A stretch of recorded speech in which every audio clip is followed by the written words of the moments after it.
Ce qui m'a attiré au monastère, c'est l'appel de trouver Dieu, plus près que nulle part ailleurs. J'ai l'âme très ambitieuse.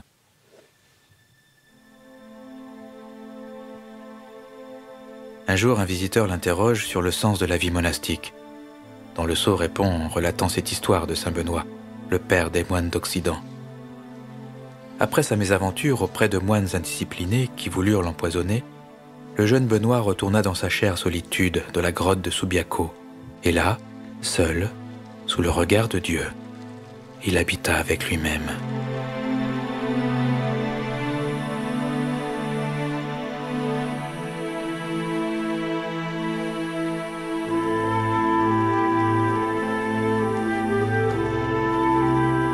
L'exemple du père fondateur, autant que ses lectures des premiers théologiens, nourrissent chez lui le désir d'une échappée, de s'abreuver à la source, de vivre la proximité d'un Dieu au-delà de toute catégorie, défiant tout raisonnement, et pourtant, présent en toute chose, jaillissant du fond de soi.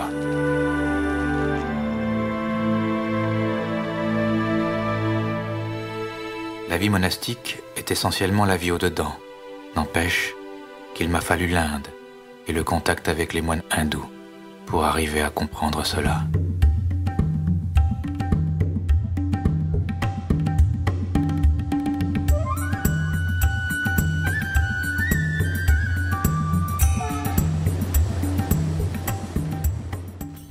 Alors, merci Fabrice d'être prêté à cet exercice. Merci Ginette d'être là. Merci pour ce film aussi.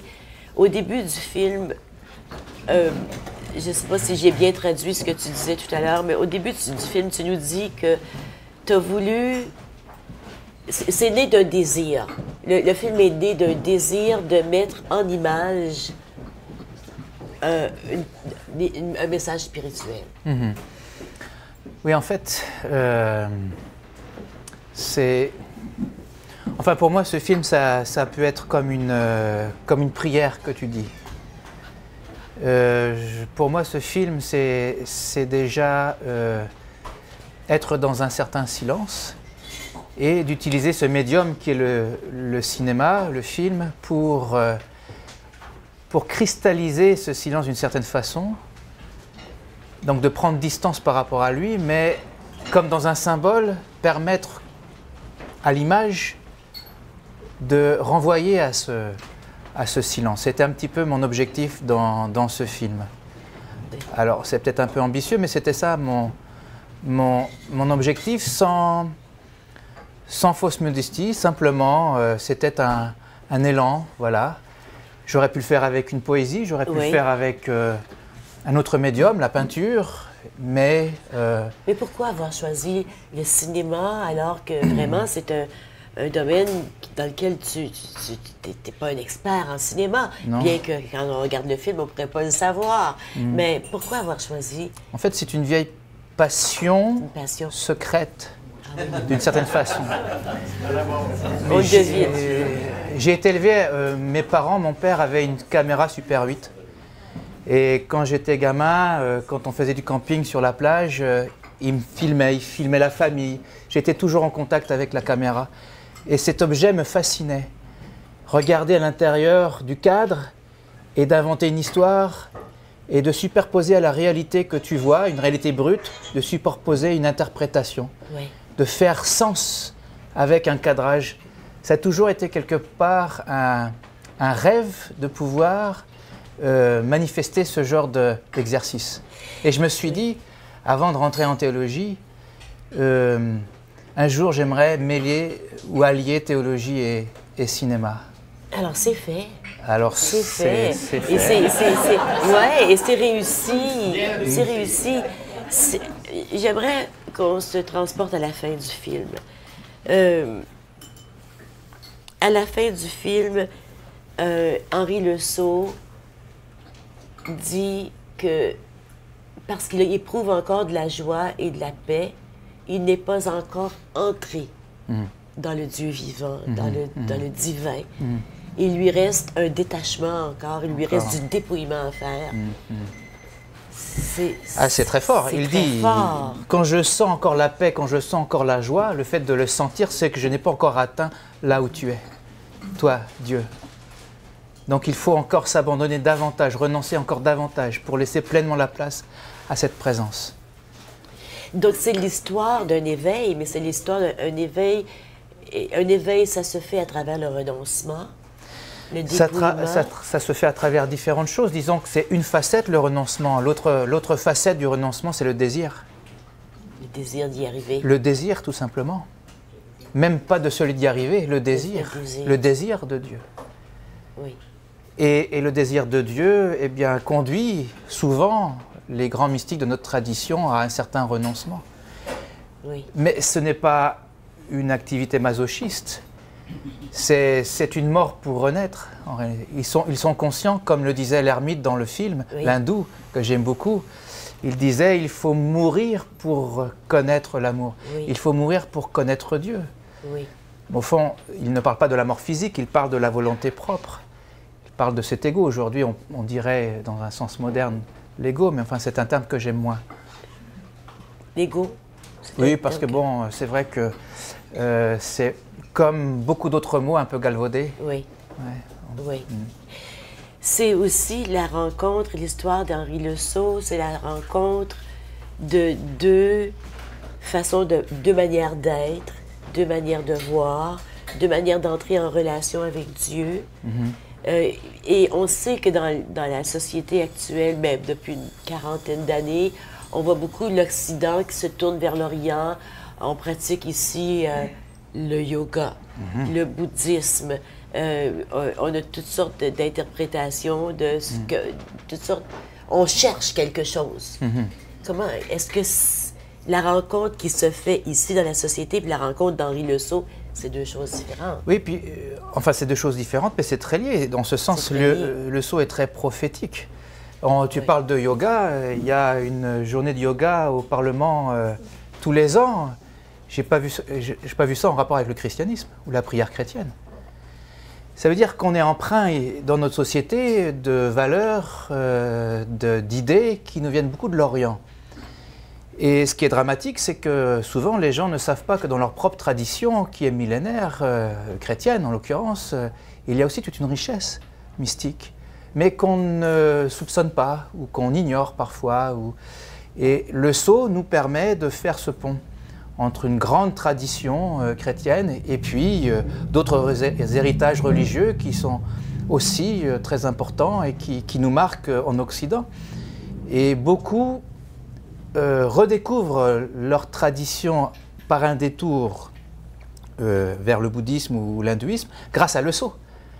Oui. Parce qu'ils se sentent compris par Le Sceau dans leur expérience qu'ils font de l'Orient, mais en même temps, Le Sceau les ramène dans leur propre tradition en leur donnant une motivation à redécouvrir finalement de grands auteurs, de grands mystiques. Oui, et lorsque Dieu n'est pas un idole pour Le Sceau, le Christ, le Seigneur n'est pas un idole non plus, non. Ils ne sont pas extérieurs à soi. Ça, c'est très important chez Le Sceau.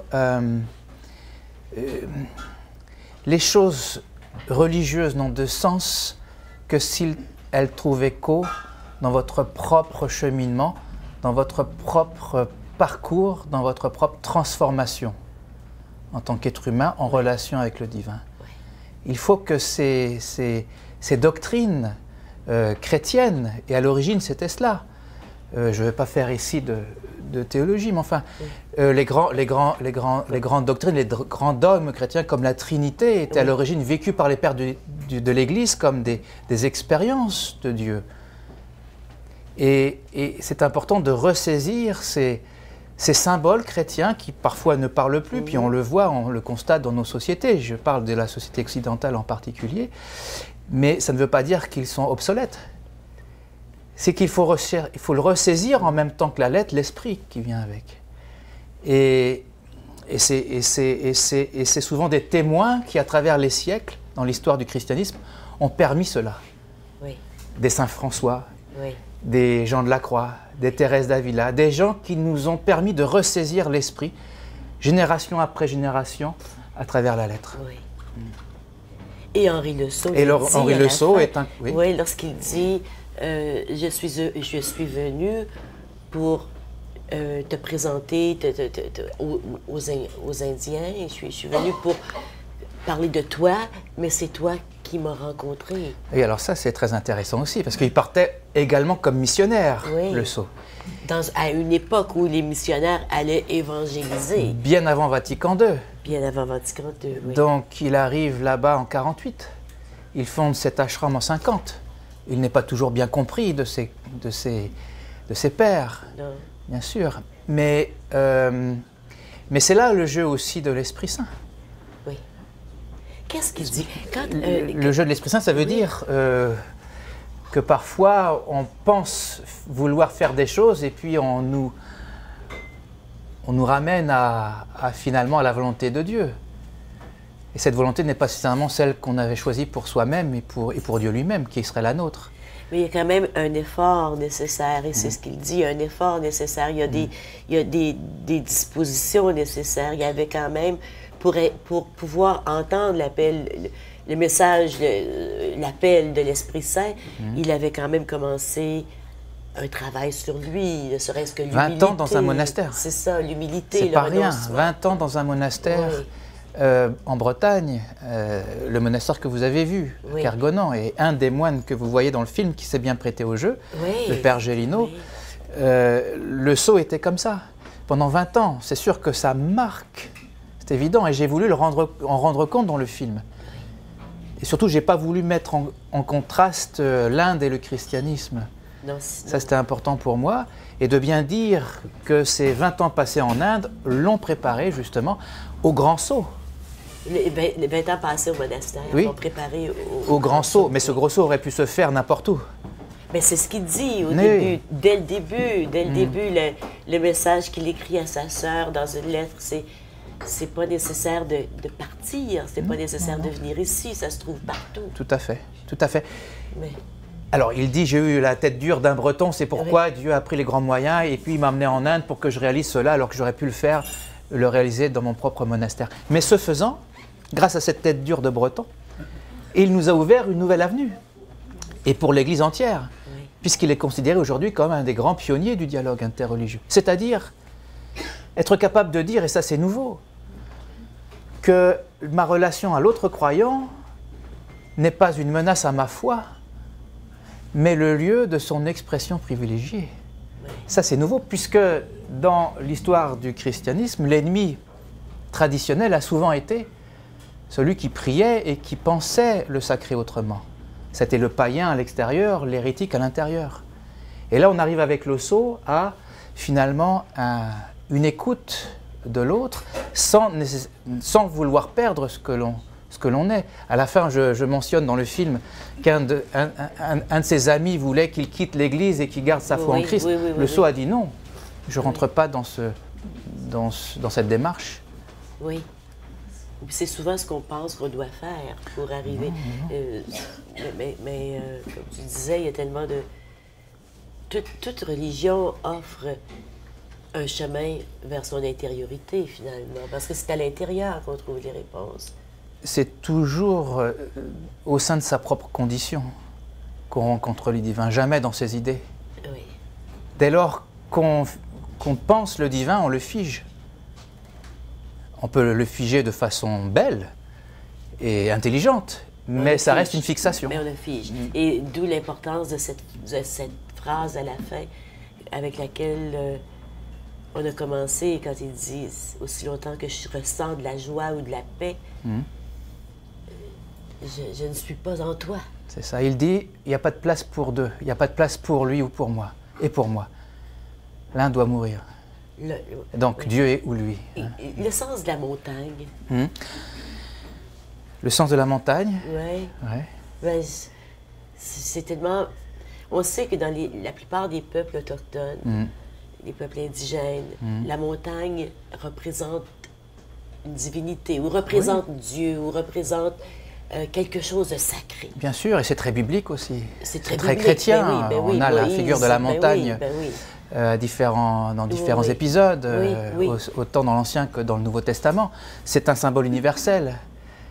Et qu'on est loin de tous ces symboles-là quand on vit dans nos villes. Hein? On est loin, c'est vrai, mais on est à la fois très proche. Selon moi, il suffit de peu pour renouer avec avec cet esprit et ressaisir ces symboles dans toute leur richesse. Tout se passe à l'intérieur de soi. Oui. Toute cette société dans laquelle nous vivons est une construction de l'esprit. Eh bien, on peut ressaisir cette vie aussi en esprit. Mais encore faut-il qu'on nous mette sur ce chemin. Et il nous faut des témoins, et je pense que Le Sceau en est un. Il y en a bien d'autres. Merton en est un autre. Griffiths en est un autre. Enfin, il y en a beaucoup comme ça. Oui. Mais à la fin, quand il parle de témoin, il dit qu'il ne veut pas être un témoin, n'est-ce pas? Oui, dans le sens où si je suis témoin, c'est que je veux encore quelque chose. Si je veux encore quelque et que ma chose. volonté propre est encore en action. Oui. Donc là, on rentre dans la dynamique du pur amour, qui n'est pas étranger à la mystique chrétienne, puisqu'au XVIIe siècle, c'était véritablement un des sujets phares de la spiritualité, notamment en France, avec François de Sales ou Jeanne de Chantal, par exemple. Le don total de soi. Oui. Oui. Alors on parle d'amour pur, on parle de foi nue. Oui. Voilà. Et donc c'est une foi dans laquelle la volonté propre fait place totalement à celle de Dieu. Oui. Et on parle beaucoup du réel, on parle de la liberté.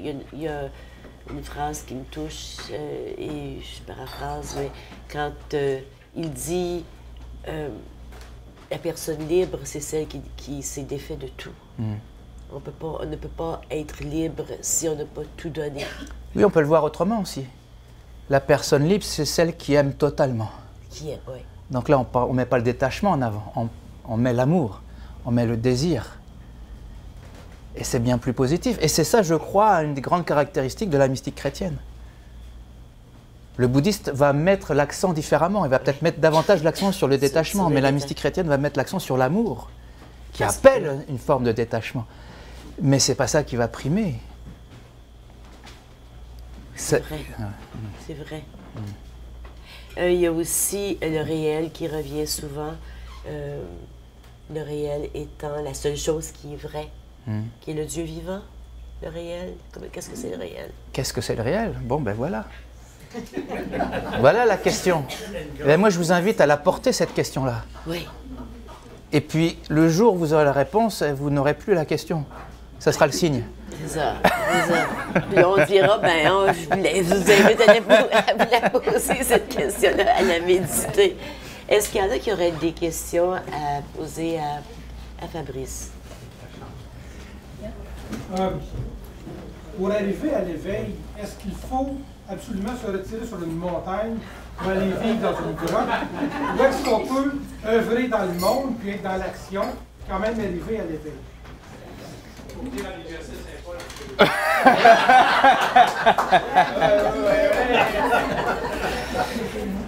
En sachant que la grotte est toujours dans le monde. La grotte n'est pas en dehors du monde. Mais, ça mis à part, au fond, la clé se situe dans le désir qui est le vôtre, dans l'élan qui est le vôtre. Quel est cet élan qui vous pousse à aller au-delà de l'image, au-delà du mot, au-delà de l'angoisse, au-delà de l'inconfort, qui nous met en quête? La clé n'est pas dans un style de vie en particulier.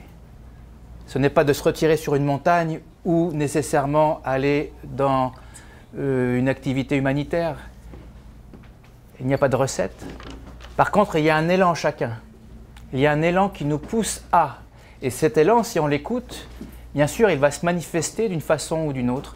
Eh bien, c'est là où on aboutit à des charismes multiples, variés, divers. Et c'est ça qui fait la richesse d'une église, normalement. À chacun sa voix. Et à chacun son charisme qui nous est donné et qu'on n'imagine pas d'avance, a priori. Et pour que ce charisme nous soit révélé, il faut bien sûr être en posture d'écoute. Et pour certains, être en posture d'écoute, ça veut dire aussi se retirer un petit peu du bruit. Et je pense que Jésus est un des grands exemples de ça. Il n'était pas 24 heures sur 24 avec, il était aussi en solitude, retiré, en silence, en prière, seul. Et donc il peut y avoir un va-et-vient entre une solitude, un silence qui, selon moi, est nécessaire et vital pour une vie spirituelle, mais qui, encore une fois, pour moi, le silence n'est pas à l'opposé du bruit. Le silence n'est pas l'opposé du bruit. Il peut y avoir un silence dans un vacarme, puisque le silence, c'est votre état. C'est cet élan qui vous pousse à être. Et ça, vous l'avez tout le temps, quelle que soit la circonstance, le silence, le non-silence, la pensée, la non-pensée, etc. Est-ce que le silence, on pourrait dire que c'est aussi en partie l'absence de jugement? Alors c'est aussi l'absence de jugement, d'une certaine façon, oui. L'absence de réaction? Alors, il peut y avoir une... réaction. Ce que tu viens de dire, ça me fait penser un peu à Jésus dans le temple. Oui. Jésus réagit. Oui. Ici, on va parler de sainte colère. Oui. Il peut y avoir des réactions, ça veut dire... Une réaction qui émane du silence. Voilà, c'est ça. Ouais. Et non pas d'un conditionnement qui serait de type psychologique. Oui. Et là, c'est toute la différence. Mais ce n'est pas facile à cerner. Non. D'où l'idée que la tradition chrétienne est aussi une tradition du discernement. Oui. Voilà, il faut toujours s'en remettre à ça. Quelle est cette volonté qui m'anime? Oui. C'est jamais clair, c'est jamais sûr. C'est pourquoi, dans ces traditions, que ce soit chrétienne ou hindoue, il y a toujours l'image du directeur spirituel ou du maître. Oui. On ne se dit jamais soi-même arriver à telle ou telle étape. C'est toujours quelqu'un qui le dit et qui le vérifie à notre place. On ne peut jamais savoir vraiment où on en est soi-même. Seulement Mais cette tradition, elle a été perdue dans le christianisme, non? Elle est perdue. Je ne crois pas qu'elle soit perdue. Elle est moins visible, je dirais. Mais il y a de grands maîtres, et j'en ai un en tête qui me vient, là, c'est... Vous allez au Québec, vous allez à Saint-Jean-de-Mata, et vous allez voir quelqu'un comme Yves Girard. Je ne sais pas si vous connaissez Yves Girard, c'est un des... un des trappistes les plus en vue, puisqu'il a écrit beaucoup dans les années 80 sur la contemplation. J'ai eu la chance de le faire venir à Saint-Paul plusieurs fois, et mes étudiants ont toujours été ravis de voir cet homme. Et quand il enseigne, il enseigne véritablement comme un maître. Oui. On a des gens comme ça, bien sûr, mais bon, voilà. Mais on n'est pas porté, ça ne fait pas partie de notre éducation de chercher un maître. Mais le moine bouddhiste qu'on voit au début, je pense que c'est un moine, un yogi, je ne sais pas comment il s'appelle. Au tout début du film? Au tout début. Alors, c'est pas un moine bouddhiste, c'est un chrétien. C'est un chrétien. Qui s'est fait... Alors, c'est le premier à avoir fait une thèse sur Henri Le Sceau. Il aurait pu être un grand professeur à la Grégorienne, à Rome, mais il a décidé de suivre les traces de Le Sceau. Il a fondé un ashram dans le sud de l'Inde, dans le Kerala, et on peut toujours aller le rencontrer, si vous voulez, aujourd'hui. Ça s'était tourné en 2010. Et voilà. Donc, il n'a jamais rencontré Le Sceau. Non. Simplement à partir de ses livres. C'est pour ça, à la fin, il dit, ces livres sont comme un gourou. Oui, c'est ce que j'allais dire. Ouais. Qui est réconfortant quand on cherche, puis on trouve des réponses et des messages. Oui, je pense qu'on peut saisir l'esprit d'un homme ou d'une femme à travers ses écrits. Comme on peut le saisir à travers une statue. Moi, je crois. L'art est fondamental en religion. Oui. L'art et la religion ont toujours été intimement liés, et l'un ne va pas sans l'autre. C'est ça, oui. Tout à fait. L'art, c'est le contact avec l'invisible. Vous voyez, quand Le Sceau, par exemple, dans les grottes d'Elephanta, où j'ai montré cette statue de Shiva, le film ne rend pas bien compte, parce que cette statue est immense. Et alors, ces trois têtes. Et Le Sceau a eu une expéririse d'extase, on peut dire, devant cette... Oui, non, c'est bien rendu. Et c'est de l'art qui fait ça. Hein? C'est une œuvre artistique. Oui. Voilà. Monsieur Mathieu. Est-ce que je peux une question du doyen? Je l'encourage même. C'est permis. Alors, j'ai beaucoup aimé votre question, monsieur, à savoir, est-ce que c'est... Je pense que l'important, c'est pas où est notre montagne, mais qu'on soit en route vers elle. Je trouve que la recherche fondamentale, je la trouve extraordinaire. Et je trouve que le film est une très, très belle photo. Je savais que tu étais un esthète, mais à ce point-là, faire des photos très belles, j'ai beaucoup aimé. puis je suis ressorti avec beaucoup de questions. Il y en a une que j'aimerais partager avec toi. Tout au long de ce film, et moi je connais pas, j'oserais dire pas du tout Henri Le Sceau, sinon à travers les conversations qu'on a eues. Et j'avais travaillé un petit peu Charles de Foucault. Et il me semble que tout en étant, c'est deux cheminements assez divers. Par exemple, Charles de Foucault ne serait pas rentré à 19 ans au monastère. Alors, il était un militaire, il a fait beaucoup d'autres choses que d'être un moine à l'âge de 19 ans. Mais c'est dans une rencontre avec une autre culture, dans un désert, qu'il a vraiment vécu quelque chose. Et puis, lui, c'est peut-être la conclusion, alors que De Sceau est allé pour porter le Christ. Lui, finalement, sa vie, le terme de sa recherche, c'était de dire « je serai une présence ». Ça parlait de missionnaire. Il ne voulait pas convertir personne, mais il voulait être présence chrétienne au cœur d'un monde non chrétien. Alors, je ne sais pas si tu as eu la chance de réfléchir ou de travailler sur la comparaison entre les deux, mais il me semble que ça ouvre une porte pour répondre à la question de M. Barano aussi. Non, c'est vrai. Tout à l'heure, j'ai parlé de l'hospitalité, la voie de l'hospitalité. Eh bien, Charles de Foucault et son disciple, Louis Massignon, font partie de cette grande lignée de chrétiens qui nous amène à redécouvrir la voie de l'hospitalité. Et en ce qui les concerne, c'est avec l'islam.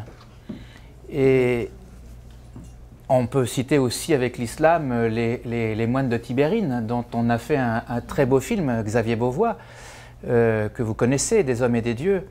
Et donc on montre aussi dans ce film cette intégration, cette hospitalité qui commence par le fait d'être reçu.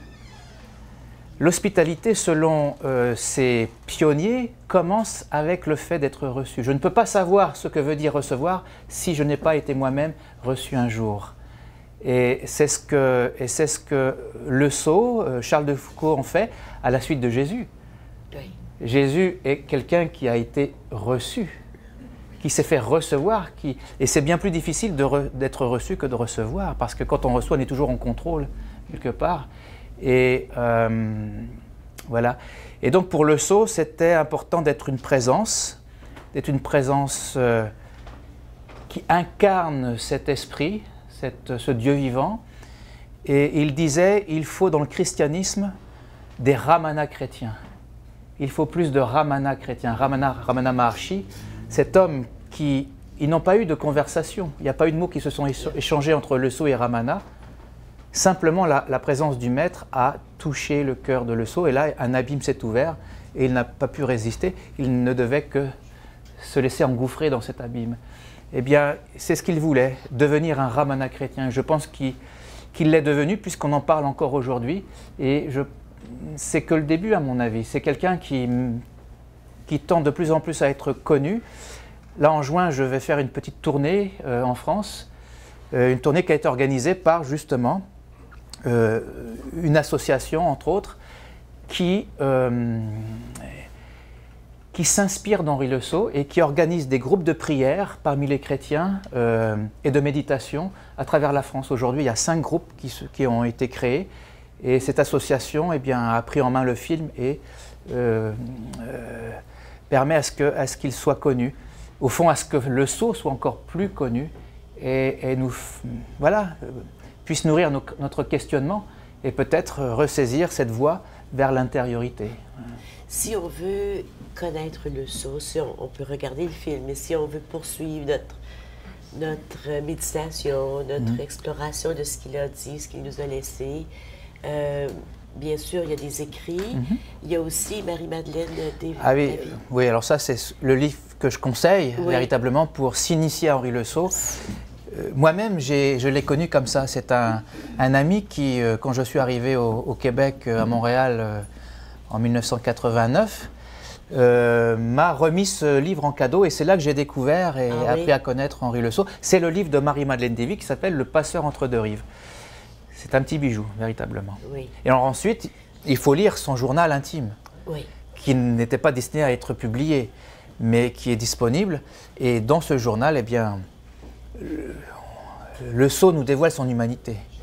Il nous dit des choses qu'on ne voit pas ailleurs, c'est-à-dire toute ce déchirement intérieur, cette angoisse, parce que ce n'a pas été une voie facile que cette rencontre avec l'hindouisme, avant Vatican II, où on pensait, même si on parle des protestants ou des autres dénominations chrétiennes, où on pensait qu'on avait affaire avec des gens non fréquentables. Alors imaginez des hindous avec des divinités masculines, féminines, etc. Donc le sceau est véritablement un pionnier, il a cassé des repères. Puis on le voit dans le film aussi, quand il va voir le maître, et puis les gens se prosternent devant lui, puis lui font des cadeaux, puis il l'adore. Ah, il était horrifié, il n'aimait pas ce genre de pratique. Oui. Alors, il va s'éveiller à cette façon de faire quand il va rencontrer, je ne l'ai pas mentionné dans le film, ce sera peut-être l'objet d'un autre, mais c'est sa rencontre avec Sri Gnanananda et qu'il va considérer véritablement comme son maître. Ah. Voilà. Et ça, vous avez cet épisode dans un livre qui s'appelle Maître et disciple, où il raconte son épopée en rapport avec ce maître. Et ce faisant, le sceau nous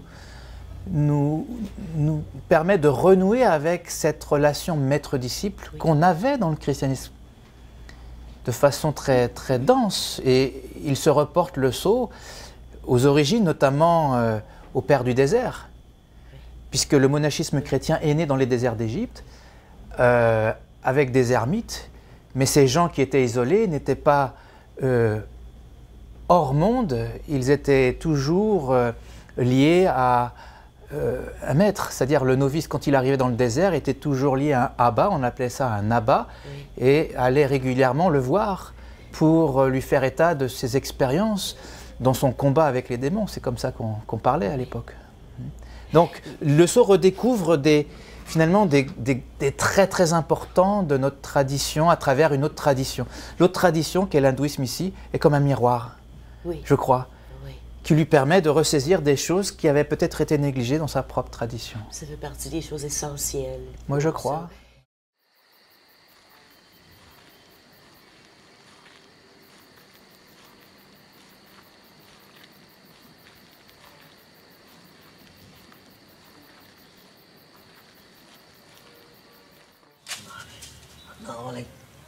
Arunachalam.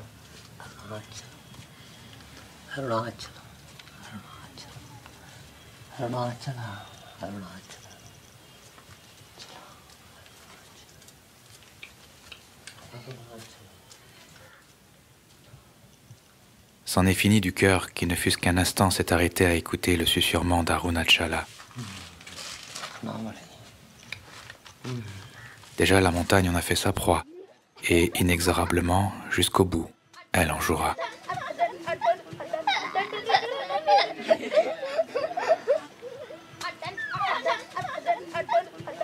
Arunachala Shiva Arunachala Arunachala Shiva Arunachala Shiva Arunachala Shiva Arunachala Arunachala Shiva Arunachala Shiva Arunachala Shiva Arunachala. Dans un va-et-vient entre sa fondation et la montagne, Swamiji passera plusieurs mois dans l'antre du monstre, là où il lui sera donné de confronter et d'apprivoiser ses propres ténèbres. Combat inévitable pour qu'enfin se lève à l'horizon du cœur le disque lumineux. Mahavishnu பன்றி அவதாரம் எடுத்து பூமியை தோண்டிட்டு போறாரு. பூமி தோண்டிட்டு போக தன்னால முடிஞ்ச அளவு பல லோகம் கடந்து போறாரு, முடியல, பாதத்தை காண முடியல. Les visites que je recevais m'aidaient certainement, du point de vue psychologique, à supporter le silence. Dans les premiers jours du moins, car une fois qu'on y est entré pour de bon, le silence est vraiment aimé et chéri pour lui-même. C'est comme si chaque jour de silence vous entraînait plus loin, toujours plus loin de vos lieux habituels. Il y a beaucoup aussi dans le film, on parle beaucoup de la présence, de vivre dans l'instant. Ça peut nous arriver à l'occasion d'être pleinement conscient dans l'instant, d'être en contact avec le divin, mais de le maintenir au quotidien, de le maintenir... C'est toute la grande difficulté, bien sûr. C'est la grande difficulté. Il y a aussi, à la fin, quand il se monte dans l'Himalaya, et il se retire dans une grotte seul, et il découvre son fils il trouve son fils spirituel. Je trouve ça très touchant, tout le concept de fils spirituel, fille spirituelle, époux spirituel, épouse spirituelle. C'est qui son fils spirituel, puis qu'est-ce qu'on en sait? Alors, il s'appelle Marc Chaduc, c'est un Français qui était séminariste à Lyon et qui est arrivé en Inde en recherche et il a trouvé le sceau. Ce n'était pas le premier occidental à rencontrer le sceau, mais généralement le sceau se méfiait toujours de ces jeunes un peu éperdus, un peu en quête de on ne sait pas trop quoi. Donc le sceau était toujours un petit peu comme les vieux pères du désert, en retrait, se cachant, mais il a trouvé chez lui la solidité, la solidité pour faire face à l'épreuve de l'esprit. À l'épreuve, oui. Voilà. Il disait, le sceau, il vaut mieux, pour la plupart, ne pas connaître que cette puissance, ce pouvoir qu'il appelle Shakti dans le terme hindou, Oui. existe. Oui. Mais pour ceux qui sont capables de l'accueillir et de l'intégrer, j'aimerais construire au bord du Gange un centre dans lequel je puisse les aider à évoluer dans ce sens. Ce qu'il ne fera jamais. Ce qu'il ne fera jamais. Oui, c'était une découverte effroyable qu'il utilise. Oui, il parle de Dieu dévorant, de Dieu qui est ce Dieu dévorant. Alors voilà, ça c'est la narration qui le dit, mais il dit des choses similaires dans ses œuvres. Ça n'a pas été simple. C'est Sainte Thérèse qui disait, Sainte Thérèse d'Avila qui disait quand tu rends la vie si difficile, c'est pour ça que tu n'as pas beaucoup d'amis. Oui, exactement. C'est si difficile que ça. Ben. Mais c'est difficile, mais en même temps, le fardeau peut être léger parce qu'encore une fois, ce n'est pas un effort personnel vers un détachement. C'est une acceptation de suivre un désir très fort, un élan très fort, qui est un élan d'amour, qui nous ouvre à une réalité qui nous permet finalement de faire ce chemin. Mais est-ce que le plus difficile n'est pas de laisser aller, de renoncer à l'ego, renoncer à qui je suis, renoncer à ma personne, renoncer à mon nom? Oui, mais encore une fois, c'est pas moi qui décide de renoncer. C'est pas moi qui décide quand et ce que je dois renoncer, à ce à quoi je dois renoncer. Non. L'important, c'est de suivre, encore une fois, son élan. C'est ce qu'a fait le sceau. Je crois que la plus grande leçon de le sceau, c'est suivez votre élan, suivez ce qui vous attire, ce qui vous anime le plus profondément à l'intérieur de vous-même. Suivez cet élan et vous êtes sûr d'être sur le bon chemin. Est-ce qu'il y a d'autres questions? Normand. Est-ce que, moi, c'est pas sur le propos, c'est sur le making-up. Comment as-tu pu faire pour filmer des gens qui prient? Oui, c'est ça. C'était comme un intrus, t'es Ouais. un profane. Comment Tout à fait, c'est pas simple. Et moi, surtout que j'aime pas un petit peu déranger, en général, comme ça. Par exemple, le moine que tu vois dans la grotte avec les enfants. Oui, oui. Donc j'étais à la recherche de la grotte de Le Sceau, où il est resté. Il est resté dans plusieurs grottes, où il a passé plusieurs mois en silence, etc. Bon, j'ai trouvé celle-ci et elle était habitée. Donc nécessairement, je devais faire connaissance avec le résident. Et il ne parlait aucun mot d'anglais et je ne parlais aucun mot de tamil. Là où on se retrouvait, c'était sur quelques mots de sanskrit. Ah oui. Bon, mais au fond, avec ces gens-là, on n'a pas besoin de parler beaucoup. Et il m'a dit, j'ai pu comprendre qu'il était là depuis 24 ans. Et dans cette grotte, il y a une autre grotte à l'arrière, encore plus dans le noir. Et il m'a dit qu'il est resté 12 ans dans ce trou. Alors, est-ce que c'est vrai ou pas, j'en sais rien. Mais il y a eu un bon contact. Il ne s'est pas senti menacé par ma présence. Il m'a demandé, c'était une première rencontre, il m'a demandé si je pouvais lui ramener une couverture. Je suis revenu quelques jours plus tard avec une couverture. Et là, j'ai eu l'idée, mais pourquoi je ne pourrais pas le filmer? Et je lui pose la question, je ne sais pas comment, puisqu'on ne parle pas les langues réciproques, mais on a dû se comprendre quand même. Et tout ce que vous avez vu, ça s'est fait naturellement. Il n'y a pas eu de reprise. Le moine, là, habillé de rouge, qui... Non, non, celui qui est en bleu. Celui-là, là, comment tu as fait pour prendre... Celui-là était juste là, présent. Puis il s'est laissé prendre en photo. Et puis, bien sûr, comme chez beaucoup avec les Indiens, la communication se fait souvent avec les yeux. Les Indiens communiquent beaucoup avec les yeux. Tu n'as pas besoin de dire grand-chose. Les Indiens savent si tu es énervé, si tu es calme, en te regardant. C'est très fort, ça, et c'est assez exceptionnel. Et donc, je suis allé devant lui, je l'ai regardé, il savait de quoi j'avais l'air, j'avais une caméra, je n'ai pas senti qu'il était menacé, et puis ça s'est fait naturellement. Oui. Un film extraordinaire qui nous touche au plus profond de l'âme, la voix, la musique, tout est parfait pour rendre le message de Le Sceau. Mais le message de Le Sceau, il faut le trouver par écrit. Est-ce qu'on trouve des écrits de Le Sceau qui datent de plusieurs années, dont l'édition date de plusieurs années? Est-ce qu'on réédite les œuvres de Le Sceau? Oui, c'est une bonne question aussi. Les droits d'auteur en français appartiennent au dialogue interreligieux monastique, le DIM, sur lequel j'ai fait ma thèse de doctorat. Et j'ai publié Le désert de l'altérité. C'est sur l'histoire de ce mouvement. Ce sont ces moines en dialogue, et nonnes en dialogue, bénédictins, cisterciens, trappistes, à travers le monde, en dialogue avec des moines d'autres traditions religieuses. Ce sont les héritiers de Le Sceau, en quelque sorte. Ce sont les héritiers de Thomas Merton, ce sont les héritiers de Bill Griffiths. Eh bien, les droits pour le français appartiennent à cet organisme, et ils sont en train de rééditer, les écrits de Le Sceau, mais ça va prendre du temps. Pourquoi? Parce qu'aujourd'hui, les monastères, il y a très peu de monde, et il y a très peu de jeunes, et les jeunes sont surchargés. Et c'est un jeune qui s'occupe de ça, et il n'a pas beaucoup le temps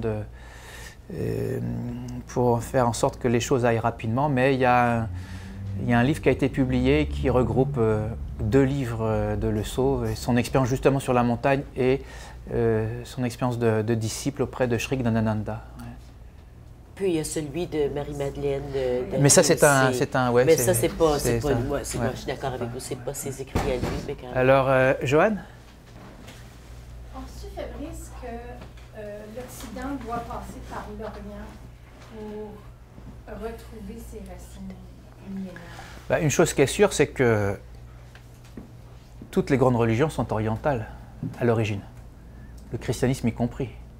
C'est sûr que le christianisme s'est développé comme on le connaît en Occident, mais on oublie que les chrétiens sont arrivés sur les bords de l'Inde en l'an 52. Oui. Donc le christianisme est aussi une religion orientale, il ne faut pas l'oublier. Maintenant, il est clair que d'un point de vue global, et je ne parle pas simplement de la religion, l'axe se déplace aujourd'hui de plus en plus vers l'Asie. Politique, on le voit, économique, c'est dans l'actualité, et religieux, eh bien, depuis plusieurs décennies en Occident, quand on dit spiritualité, c'est quoi le réflexe? C'est la méditation zen, c'est la méditation bouddhiste, c'est le yoga, et aujourd'hui c'est la pleine conscience, qui n'est qu'une forme de bouddhisme dont on ne dit pas le mot. On ne dit pas le nom, mais l'Orient est présent. Comme j'aime dire, et c'est assez dramatique ce que je dis là, c'est que les gens aujourd'hui sont plus familiers avec des mots comme chakra, mantra, kundalini qu'avec le mot Trinité ou Esprit Saint. C'est assez ironique comme situation. Et pourtant, ça a été, nos sociétés ont été marquées par des siècles de christianisme. Alors, Panikkar, un des théologiens, disait qu'on vit une déchristianisation de l'Occident, mais ce n'est pas fatal, puisque des crises, il y en a eu plein dans l'histoire. Mais voilà, une occasion ici pour ressaisir au contact de l'autre une profondeur, et en même temps redécouvrir une profondeur, et en même temps se lier d'amitié et trouver un respect, trouver une capacité de dialoguer avec l'autre, quoi de mieux? si on peut faire les deux en même temps, ressaisir son intériorité et puis entrer en dialogue avec l'autre, je pense que c'est prophétique aujourd'hui. Et le saut permet ça. On va prendre une dernière question, si vous voulez, à moins que tu veuilles continuer. Mais non, ça va. Une dernière question, ensuite on pourra continuer à échanger avec Fabrice, si vous voulez, de façon plus informelle. Tu as mentionné, Fabrice, que tu as travaillé de longues années à faire ce film-là. Comment tu as changé toi personnellement, replonger dans la vie de Lesso, monter ce film-là? Comment ça t'a changé? Ben, j'ai l'impression que je connais Lesso. J'ai l'impression qu'il fait partie de la famille. En plus, j'ai des origines bretonnes. Mais... Tête dure, ouais. Non, ça m'a changé dans le fait que je crois que Lesso est toujours présent. Ce film m'a montré... Alors, j'ai pas de preuves. Mais le fait de faire ce film, avec certaines scènes qui m'ont été données, il y a eu des cadeaux véritablement. Il y a une chimie qui est liée à ce film, qui, selon moi, relève de la grâce et sans doute que Lesso ne doit pas être très loin. Et ça m'a renforcé dans l'idée que la communion des saints était une réalité. Que ce n'est pas parce que tu n'es plus là que tu as disparu. Et que tu peux être encore plus universellement présent quand tu n'es plus là. Ça a été aussi le grand message de Jésus. Oui. Sur cette note de joie, d'espoir, ben, je pense qu'on peut mettre fin à cette partie de la soirée. Si vous voulez continuer à échanger avec Fabrice après, mais nous autres, on va terminer l'émission. Est-ce que toi, ça va? Ça va, merci Ginette. Puis, ben, je vous remercie beaucoup. Merci Fabrice. C'est avec plaisir.